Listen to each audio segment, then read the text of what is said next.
I spent a few weeks in the capital city of Botswana exploring everything the city has to offer.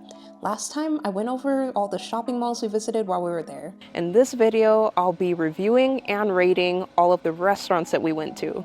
We stayed at room 52 during our visit to Gaborone, which is located in the tallest building in the city. And at the highest floor is the hotel's official restaurant, Table 52. They serve breakfast, lunch, and dinner, and if you're staying at the hotel, you get their buffet breakfast for free. Otherwise, it's 200 pula, or about $15 per person, for the buffet. We enjoyed some of the tastiest food every single morning, from the eggs to the hash browns to even ox tongue and chicken liver, foods that I normally wouldn't get to try in the US. But here you have unlimited access, plus when you sit outside, you can enjoy a gorgeous view of Gaborone. For lunch and dinner, you can choose from a menu of hearty dishes, including ribs, steak, chicken, and much more.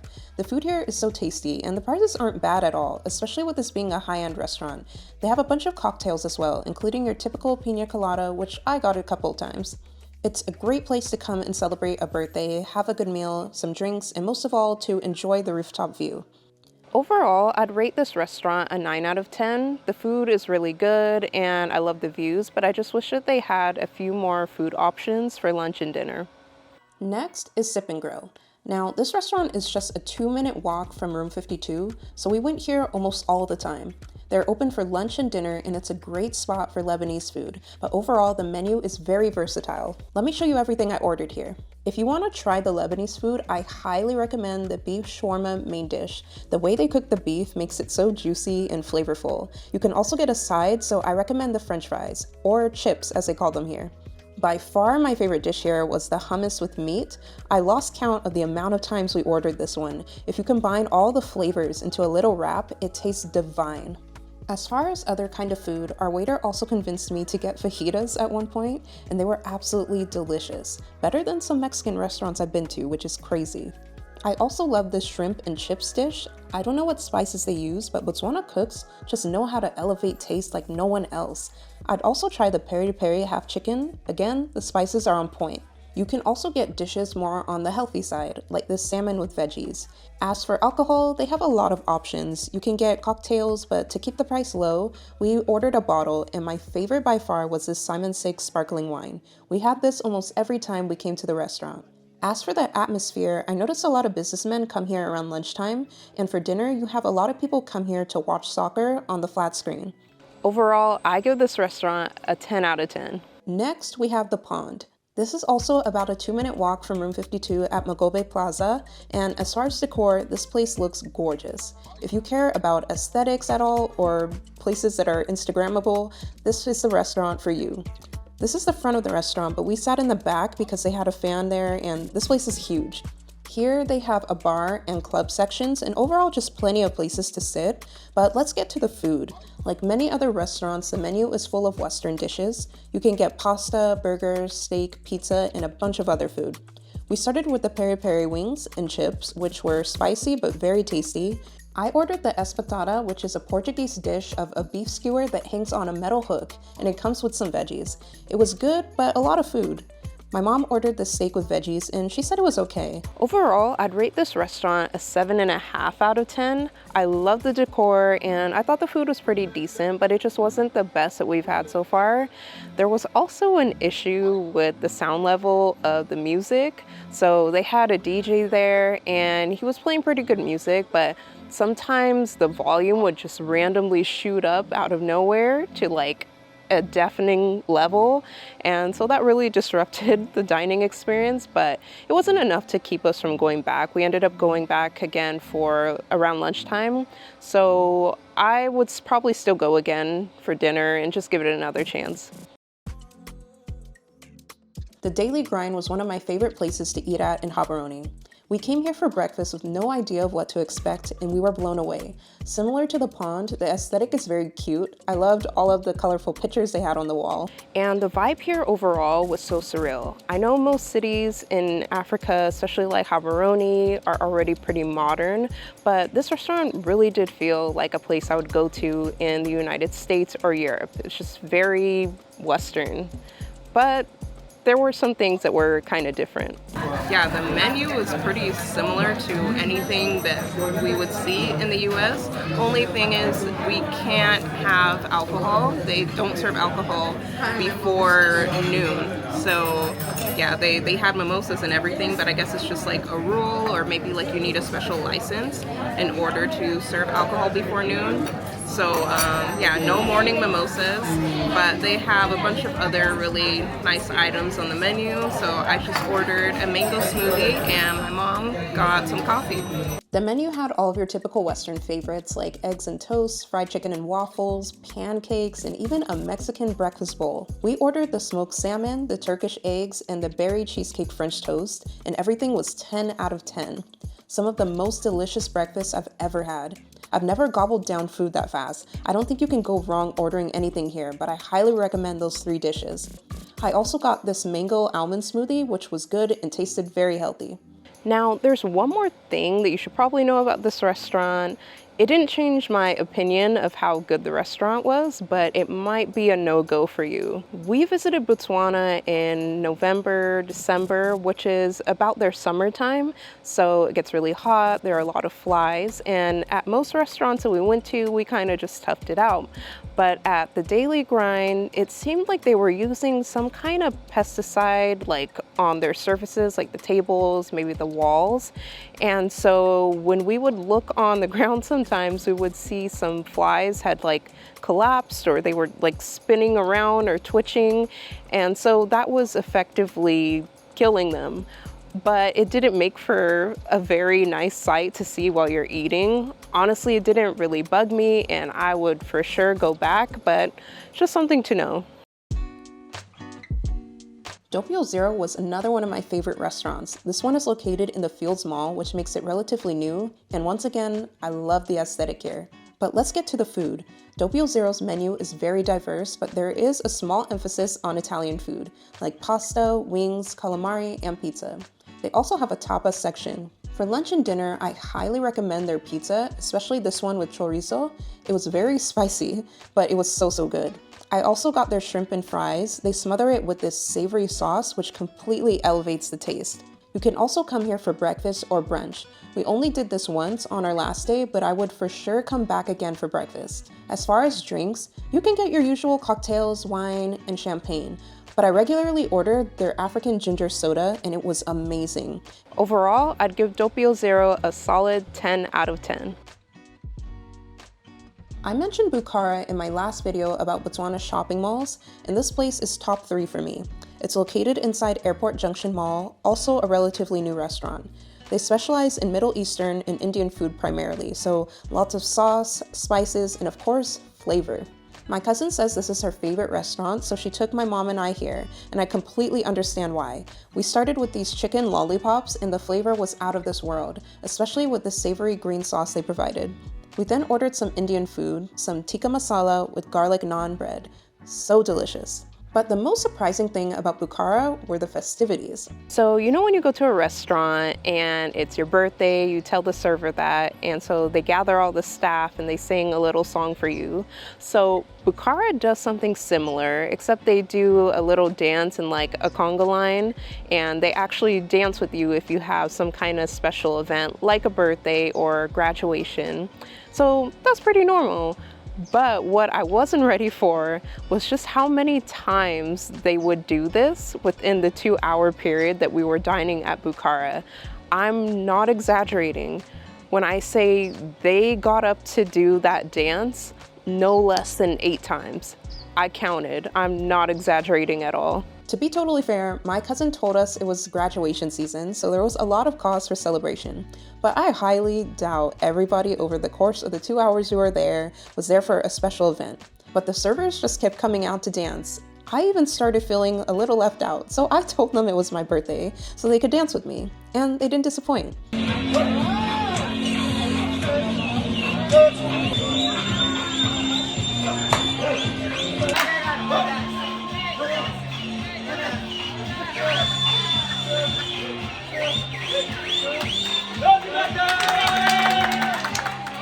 They even brought out a slice of chocolate cake saying happy birthday. And you know what? It might as well have been my Botswana birthday. It was such a vibe. We also came back for breakfast in the morning and the food was great. My mom got this English breakfast dish which looked amazing, and I ordered smoked salmon egg benedict, which was delicious. They also have this drink called a Malawi Shandi. Sorry if I'm not pronouncing that right. It was non-alcoholic and tasted like citrus soda or ginger ale. Very refreshing. There's another Bukhara location in Riverwalk Mall that just opened a few months ago. It's much smaller, and I don't know if they do the celebratory cha-chas there, but I would check it out. Overall, I give Bukhara a 9.5 out of 10. For our next restaurant, we're actually going to leave the city of Gaborone and drive about 30 minutes away to Mokolodi Bush Kitchen. This restaurant is located in Mokolodi Nature Reserve, which is where you can do game drives, camping, rhino tracking, cycling, and a bunch of other things. We only came for the restaurant. If you're able to, I would get a table near the edge of the seating area to be close to any animals that pop up. We didn't see any, but this place is gorgeous. I did a short walk around, and there are plenty of places to sit, and they even have a small playground for kids visiting. However, it was extremely windy when we came, which gave us a nice break from the heat, but the wind was a bit violent at times, so we ended up sort of sitting inside. They have inside seating, but it's exposed to the outside, so we kind of got the best of both worlds. For food, I got a cheeseburger. It started to fall apart as I was eating it, so I switched to using a fork and knife, but it was pretty good. My mom, though, ordered the Portuguese half chicken, and that was mouth-wateringly good, so I highly recommend that dish. This chocolate cake was also pretty amazing. They also presented our bill in this little chest. I guess it was a gift we had to pay for. After we finished eating, we had a bit of a dilemma, but the restaurant manager helped us out. So we used InDrive, which is like a little taxi app that's very similar to Uber to get here, but to get here to Mokolodi. But they likely won't come out here, which is what our waiter said. So they were really kind and fortunate enough to call a taxi for us. It does cost about like 150 pula, which I think is about $10 to $12, which isn't bad because it's like a 25 to 30 minute drive from like downtown Gaborone. I don't think there's really a downtown, but like from where our hotel is at room 52. That was really nice of them. I was a little bit worried about like coming all the way out here and then having to get a taxi back, but it looks like we are good to go. So we're just at the Mokolodi bar, just having like a glass of wine and some beer before we go. I love this little bar area. I just love the decor. It was very eclectic with a bunch of art and knickknacks, but it also felt very homey. I can't wait to come back to this restaurant. Another place that's about a 30-minute drive from Gaborone is Pakalani. This is apparently the ritziest area in Gaborone, where many of the expats and well-off Botswana live. But they also have a few restaurants within Pakalani Golf Estate, including the 19th hole. We were the only people dining when we went for breakfast. Again, this place had a very diverse menu with English breakfast, sandwiches, burgers, and pasta, but I was also pleasantly surprised to see traditional cuisine, including seswa and pap. More on that later. We were in a more breakfasty mood, so we went with English breakfast. Honestly, I've never had beans for breakfast, but it was better than I thought. After about an hour, we left the restaurant to explore the grounds a bit. The Golf Estate actually has a hotel where people often stay for business events, weddings, or just to take a vacation. We walked through the hotel to the back where some of the golfing areas are, and we were blown away by how beautiful and peaceful it was. I wish we could have spent more of the day here, or at least just a few hours to relax and enjoy the scenery, but our driver was waiting for us. Overall, I'd rate the restaurant, the 19th hole, a 7 out of 10. It wasn't bad by any means, but just not as impressive as some of the other places we had been to. So I likely wouldn't come back for the restaurant, but I would come back to explore more of the resort. Last but not least, we couldn't leave Botswana without trying some traditional food. There's a restaurant called Botswana Craft that specializes in traditional Botswana cuisine, but we didn't have a chance to go. However, that didn't stop us from going to a grocery store called Super Spar and buying some traditional food to go. Here's what I thought. I'm gonna start with, this is called seswa. This right here. It looks kind of like pulled pork. Let's see how it tastes. It's good. Guess it kind of tastes like pulled pork too. Is it? Yeah. Pulled pork?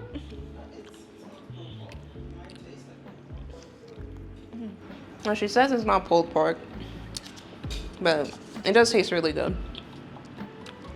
Have a little bit more of that. Yeah, it's like juicy. I feel like sometimes when I have pulled pork, it's kind of dry. Yeah, but this is really juicy. Really good. Now let's move on to, I think this is pronounced palachi, this right here. My mom, she said it was similar to fufu, which I've had because my dad is Ghanaian. And fufu is kind of a little bit tasteless unless you put stew on it. And so I guess this is kind of the same. So we did put some beef stew on it. So let's see.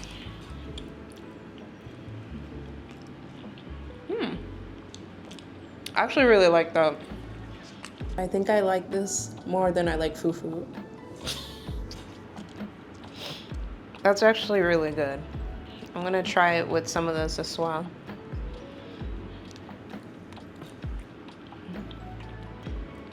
So the palanchi, at first I thought it was like mashed potatoes, but it's not. I guess it's made with maize, which is like corn. It does, I don't know, I think it tastes like bland mashed potatoes, but it's not bland. It's like it has a creamy taste to it. Like it does have its own taste. It's not like the fufu I've had in the past where it does seem kind of tasteless unless you add stew. This of course does taste really good with stew, but yeah, I don't know. I like the taste of it on its own as well. Then there's also some rice here. This, I guess kind of just normal rice, normal white rice. Tastes good. Probably tastes a little bit better with some stew or, you know, mixing it with this as well. But now I'm gonna try the infamous chicken neck. I feel like every time I brought up chicken neck, my mom has like laughed at the idea of me eating it. So we're gonna see how it really tastes. I'm gonna have to tackle this one with my hands because we don't really have any knife. I feel like this is supposed to be eaten with your hands anyway, so yeah. Okay, let's see. Oh,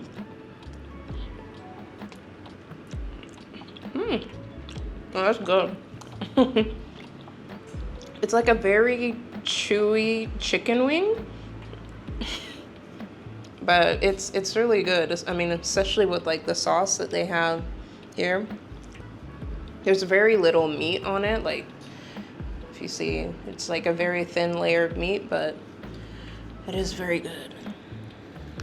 Oh. Yeah, there's barely any meat on this.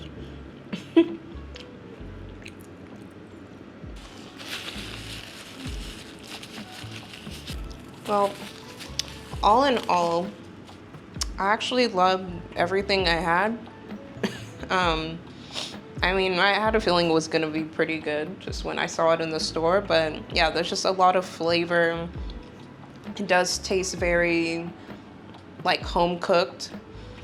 We haven't seen like any of this food in the restaurants that we've gone to. We've gone to like 4 or 5 restaurants so far, and I mean they're mostly selling like Western food, so it was really nice to try out some traditional food from Botswana, and I'm glad that we did because it tastes really good.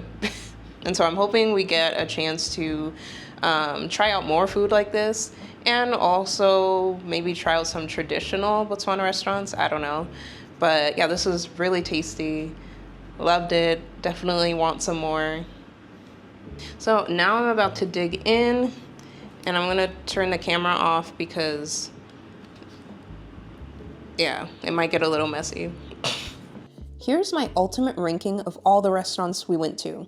If you visited any of these before, or if you'd like to recommend some for a future visit to Gaborone, please let me know in the comments. Also, don't forget to like and subscribe. Until next time.